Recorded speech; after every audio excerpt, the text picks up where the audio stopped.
Hi, my name is Ava Zivanovic, and my presentation is the Deaf President Now movement. So, in the 124 years between when the university was first founded versus 1988, when we're starting this, there were six presidents, all of which were hearing. So, in 1988, when the sixth president stepped down, there were a lot of hope that the next president would be deaf because it's been over a century of hearing people in charge of the deaf college. The deaf members felt as though they deserve to be in charge, which is very fair. So, several candidates were interviewed for the Senate presidency, and it was eventually narrowed down to three people: Elizabeth Zinsser, right here, who is hearing, Harvey Korson, who is deaf, and I. King Jordan, right here, who is also deaf. So the March 1st rally was meant to show support for a deaf president. There was not a specific one in mind. They just wanted a deaf president. Over 1,000 people went. This was a very interesting rally because before this, a lot of the people, especially the students, did not feel very inclined to need a deaf president. They thought it would be cool, but not a lot of them were really like, we need it, or I don't know what'll happen. So this really inspired a lot of people. So much so that on the next day, it is still awe-inspiring. They are still so hyped up that the media comes to see what is happening on campus. A second, not really planned rally comes about, and the organizers from the first and second rally quickly feel like they're losing a little bit of control. The media actually defines this rally as a mob, where some members were like, "Oh, in order to get a deaf president, we should throw rocks through the windows. We should barricade doors." It was quickly growing out of hand fast, but there was a growing want for a deaf president. The night before, the night before the board made their decision, there was a candlelight vigil in front of the building they were in. This was meant to calm down the second ralliers, where they and like calm down instead of being so, we need this now.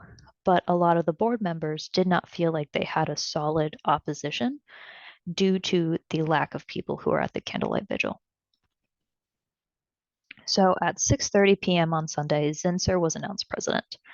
It was a shock to many because they felt like the board had too much pressure to not choose a deaf president due to the amount of rallying there was. They were also shocked in the way they were informed because the board was supposed to come to campus at 8 p.m. that day and announce who it was. Instead, the board told the press, and there was a press release stating Zinsser had won. So the community, all the protesters who had gone to campus to learn who the president was, they were very angry because not only was the only hearing candidate chosen, but they weren't even given the decency of the planned information. They were not given that. So the protesters went to the board's location to demand answers. At that at the location, a board member named Jane Spillman, she was accused of saying these cruel words. She said, "Deaf people are not able to function in a hearing world. Your feelings will go away in a few days. And I understand that you're emotional, but it'll be all right and things will get back to normal." To this day, she denies ever saying any of those things. So Monday morning came around. A lot of the members were feeling very angry that a hearing president was chosen. So the protesters had cars blocking every entrance and they deflated the tires except the main one. A human shield blocked it so they could choose who came in and who came out. There were four demands when the board came to campus at noon for the meeting: Zinsser's resignation and a deaf president elected, Spillman's resignation, the board of trustees should have a majority of deaf people, at least 51%, and no reprisals against members of the protest. Spillman refused all of these demands. So on Tuesday, the cars were towed, the gates were opened, but many of the classes were boycotted, and instead the students went to rallies and speeches. There are even cookouts to fund the movement. Tuesday night, in an attempt to get more organized, a 16-member Deaf President Now Council was formed. There were 3 faculty members, 3 staff members, 3 alumni members, 3 community members, and 4 students. So Wednesday, March 9th, the cars blocked the entrances on the campuses again. Protesters also blocked entrances to buildings to prevent the classes that were still being held from going. There were some meetings with congressmen where they won them over. Zinsser also arrives in DC on Wednesday. She was originally supposed to start in July, but due to the protest, she and the board felt like it might calm down if she takes her place as presidency in this moment. So Jordan and Zinsser meet for the very first time, and Zinsser convinces Jordan, hey, I'm not going to resign unless the board asks me, and I feel very confident I can fix this. And Jordan, who's seeing all the opposition, who's seeing both sides so determined to get what they want, he decides that in Zinsser's press conference, he is going to pledge his want for Zinsser to be president because he is worried that members of the protest will become injured if this continues. So at the press conference, Spillman started it out because Zinsser was in a meeting with the 4 student leaders. Spillman did a very poor contempt at control. She tried to refuse rumors that Zinsser was already chosen and that she said the word she was accused of. A lot of the members asked her questions like, why is Spillman, she's been on the board for 8 years at a deaf university, why does she know 0 sign language? And Zinsser was also, Zinsser applied to be president.